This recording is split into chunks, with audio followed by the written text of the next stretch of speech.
அன்பு தமிழ் மக்களே வணக்கம்.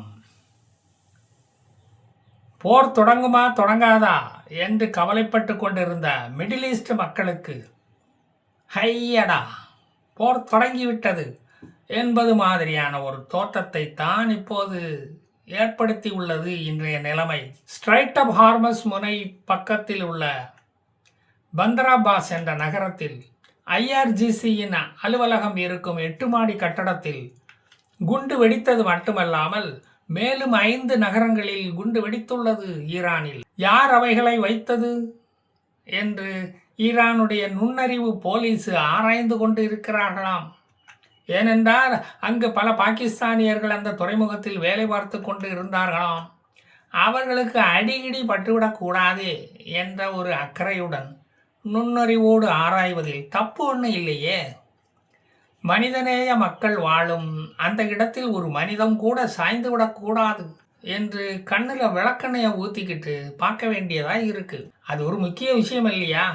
மதம் பிடித்து பிரிந்தது போதும். அந்த 8 மாடி கட்டடம் தரைமட்டமானதை பார்த்தா இஸ்ரேலிய ட்ரோன்கள் வழி தப்பி போய் தவறுதலாக அங்கே வந்துக்கிட்டு போயிருக்குமோ என்று ஒரு டவுட் எனக்கு வருது. அமெரிக்க ட்ரோன்கள் இந்த வேலையை செய்யும் என்றாலும் என்னோட டவுட் என்னமோ இஸ்ரேல் மேலே தானே இருக்கு. இஸ்லாமியர்களுக்கு காரியம் செய்வதில் அவர்கள் தானே வல்லவர்கள். அந்த பில்டிங்கில் இருந்த ரெவல்யூஷனரி கார்டு கமாண்டரை குறிவைத்து தான் இந்த தாக்குதல் நடத்தப்பட்டது என்று சொல்லுகிறார்கள். ஆனால் மேற்படியான் தப்பிவிட்டான் என்ற செய்தி வந்த பிறகுதான் நமக்கும் ஒரு நிம்மதி பெருமூச்சு வந்தது. 6000 பேரை ஈரானில் கோமெனி தூக்கில் இட்ட போது நமக்கு வந்ததே ஒரு பெருமூச்சு. அதே பெருமூச்சு தான் இதுவும். கோமெனியும் ஒரு அஞ்சா நெஞ்சன் என்று காட்டுவதற்கு அவர் மதுரைக்கு வந்து பதுங்க வேண்டிய தேவையே இல்லை. டெஹ்ரான்லேயே அதுக்குள்ள வசதியெல்லாம் இருக்கு. டெஹ்ரான்லேயே ருவல்லா கோமெனியின் 47வது டெத் ஆனிவர்சரியை கொண்டாட அவரது நினைவிடத்துக்கு தைரியமா நேரில் வந்து அஞ்சலி செலுத்தி விட்டு போயிருக்காரு கோமெனி. தெரியுமா அது உங்களுக்கு? மக்களின் போராட்டத்தை பார்த்து கிஞ்சித்தும் அவர் பயப்படவில்லை. அமெரிக்காவின் ஆர்மாடாவை பார்த்தும் அவர் தொடை நடுங்கவில்லை. இன்னும் ஈரான் என் கண்ட்ரோல்ல தாண்டா இருக்கிறது என்று பறைசாற்றி விட்டு பதுங்கு குழியில போய் பம்மி விட்டார் அவர். ருவல்லா கோமெனியின் நினைவிடத்துக்கு வந்த விசிட்டை வீடியோ படம் போட்டோ எல்லாம் எடுத்து அதை காட்டுவதற்கு 1 மணி நேரத்துக்கு கரண்ட் சப்ளையை கொடுத்து டிவி பெட்டிகளை இயங்க வைத்தார் அந்த புண்ணியவான். கோமெனின்னா கொக்கா என்று கேட்டவர்களுக்கு சரியான செருப்படி கொடுத்து இருக்கிறார் இந்த டக்கு. ஈரானில் உள்ள RSP மீடியாக்களுக்கு கோமெனி நினைவிடத்துக்கு வந்ததை போட்டோக்களை எடுத்து கொடுத்து 1000 ரியாலை கையில திணித்து பேப்பரில் போட சொல்லி அதுவும் ஈரானிய பேப்பர்களில் பப்ளிஷ் ஆகி வந்துவிட்டது. கோமெனியின் போட்டோவை பேப்பரில் பார்த்த கிளர்ச்சியாளர்கள் அந்த பேப்பரை வாங்கி கொளுத்த ஆரம்பித்து விட்டார்கள். அவர் மேலுள்ள அன்பு கொப்பளித்த தருணம் அது. ஈரான் எதிர்க்கட்சி தலைவர்களுக்கு பாத்தியா, நான் ஒன்றும் பயந்தாங்கொள்ளி இல்லை, அஞ்சா நெஞ்சன் என்று டமாரம் அடித்து காட்டிவிட்டார் அவர். நம்ம எதிரி ஸ்ட்ரைட் ஆஃப் ஹார்மஸில் முகாமிட்டு இருப்பதை பற்றி எனக்கு கவலை இல்லை. Enemies one wrong move will teach them a lesson என்று கோமெனி கொக்கரித்ததாக ஈரான் டிவியும் பத்திரிகைகளும் கொக்கரித்துள்ளது. ஈராக் அமெரிக்கா யுத்தத்துக்கு பிறகு இப்பத்தான் அமெரிக்காவின் மிகப்பெரிய போர்க்கப்பல்கள் கல்ஃப் கடல் பகுதிக்கு வந்துள்ளது. நெகோசியேஷன் டேபிளுக்கு ஈரான் வரவில்லை என்றால் அந்த டேபிளையே நாங்கள் குண்டை போட்டு தாக்குவோம் என்று அமெரிக்கா மிரட்டியும் பார்த்தாச்சு. அசரமாட்டேங்கிறானே இந்த ஈரான் அரசாங்கம். இந்த போரை தொடங்குவதற்கு 2 பேரில் யாருக்கு ஸ்டார்டிங் ட்ரபிள் என்று தெரியவில்லை. அமெரிக்காவுக்கா ஈரானுக்கா? ஆர்மாடா கப்பலும் USS ஆப்ரஹாம் லிங்கன் கப்பலும் W புஷ் போர்க்கப்பல் என்று எல்லா பழைய ஜனாதிபதிகளும் கல்ஃப் கடல் பகுதியில் வந்து நின்றுக்கிட்டு இருக்காங்க. இன்னும் போர் தொடங்க மாட்டேங்குதுப்பா. அதுக்கு நாம கவலைப்பட்டு என்ன பிரயோஜனம்? துப்பாக்கியை வச்சிருக்கிறவன் சுடாமல் இருக்கிறானே. ட்ரம்ப் 2 காரணங்களுக்காக நாங்கள் ஈரானை தாக்கப் போகிறோம் என்று அறிவித்துள்ளார். 1, அமெரிக்கா ஈரானில் உள்ள நியூக்ளியர் சைட்டுகளை பார்வையிட எங்களை அனுமதிக்க வேண்டும். அங்கு அணுகுண்டு தயாரிப்பதற்கான எந்த முயற்சியும் நடைபெறவில்லை என்பதை அமெரிக்கா உறுதி செய்ய வேண்டும். 2, ஈரானில் கிளர்ச்சி செய்ததற்காக தங்களது மக்களையே கொல்லுவதை கோமெனி நிறுத்த வேண்டும். தூக்கு தண்டனைக்கு அங்கு தடை விதிக்க வேண்டும். அதை மனித உரிமை கழகம் அங்கு இருந்து கொண்டு கண்காணிக்க வேண்டும். இந்த 2 நிபந்தனைகளையும் ஏற்கவில்லை என்றால் கோமனியுடன் ஐஆர்ஜிசி இராணுவத்தின் நெஞ்சில் எங்கள் குண்டுமணிகள் பாயும். அப்புறம் அந்த குஞ்சாமணிகளும் சாயும். ஓகேயா? பரவாயில்லையா? நியூக்ளியர் சைட்டுகளை தாக்குவது ட்ரம்புக்கு நோக்கமல்ல. அதை செய்தால் நியூக்ளியர் ரேடியேஷனால் அங்குள்ள அப்பாவி மக்கள் தான் சாவார்கள். ட்ரம்புக்கு தேவை ரெஸ்யூம் சேஞ்ச்.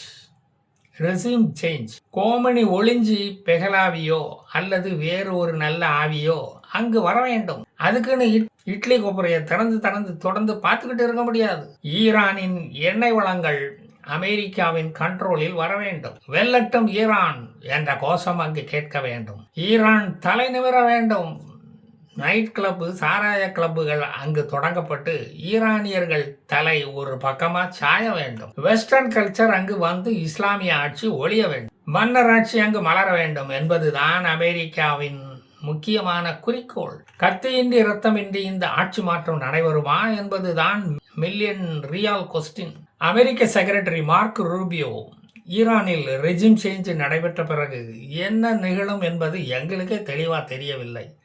ஜனநாயகன் வருவானா, மறுபடியும் பராசக்தி வருவானா, இல்லை ஜனநாயகன் கையை கட்டிக்கிட்டு பயந்துக்கிட்டு நின்றுக்கிட்டு இருந்த அம்மா ஆட்சி வருமா என்று ஒரு தெளிவும் இல்லாமல் இருக்கிறது என்று சொல்லி இருக்கிறார்.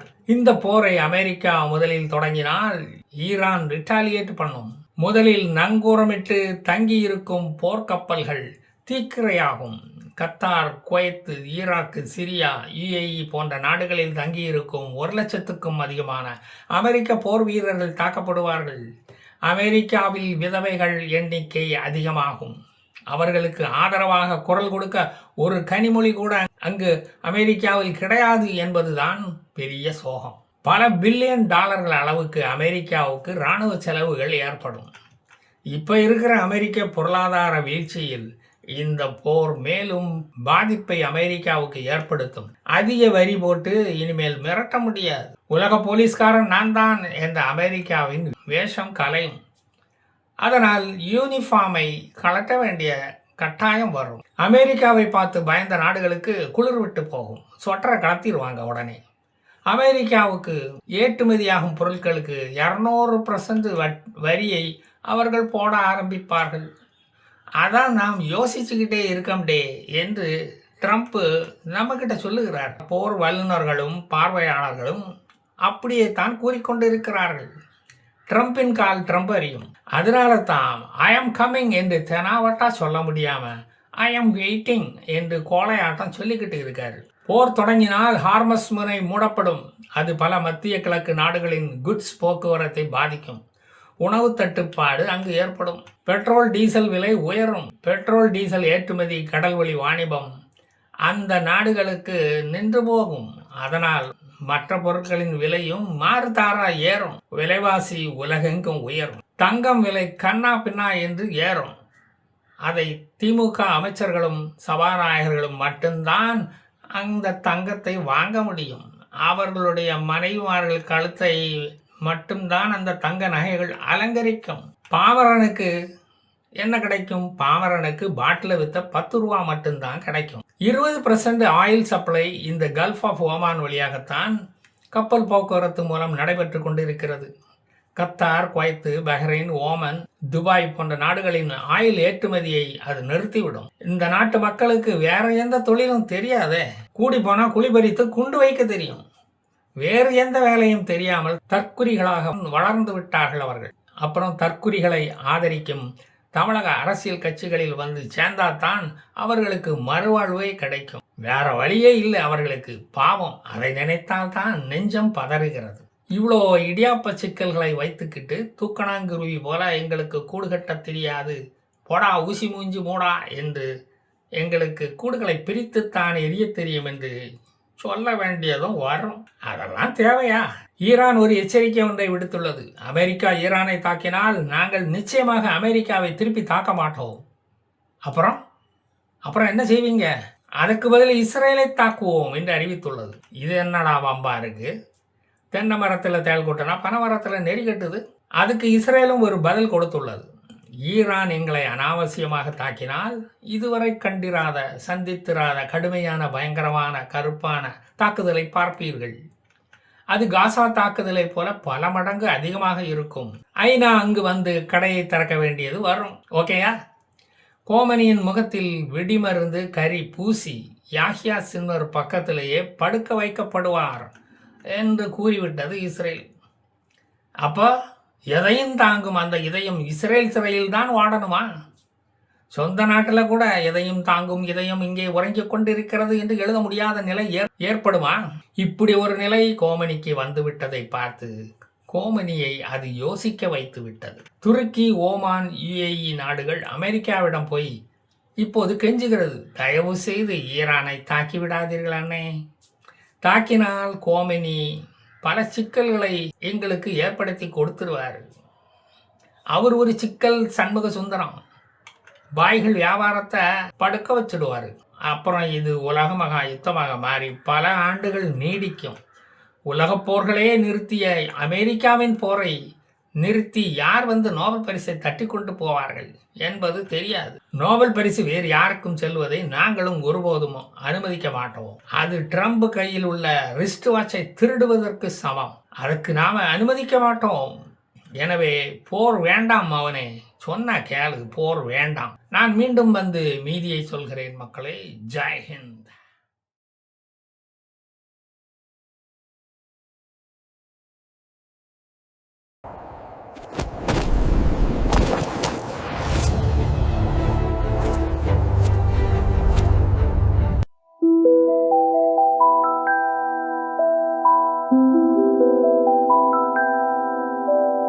Thank you.